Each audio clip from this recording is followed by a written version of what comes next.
मेरी तो बस दुआ है कि मेरा बच्चा सेहतमंद पैदा हो। इंशाल्लाह ऐसे ही होगा, तुम फिक्र मत करो और सोचने की जरूरत नहीं है। मैं कुछ नहीं सोच रही, बस मैं अजलान के खानदान के साथ जुड़ने की कोशिश कर रही हूँ, लेकिन जितना सोचा था उससे कहीं ज्यादा मुश्किल है। ये नॉर्मल बात है। वैसे भी बच्चे के बाद तुम दोनों तो अलग घर में रहोगे ना। इंशाल्लाह।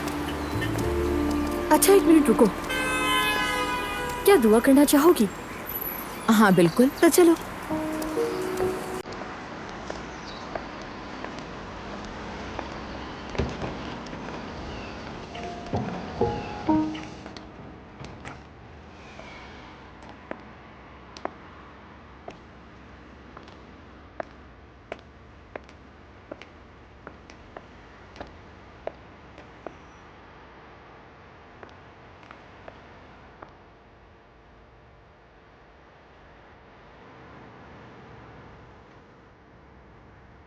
मुझे बच्चे को सेहतमंदी के साथ गोद में उठाने की तौफीक दें।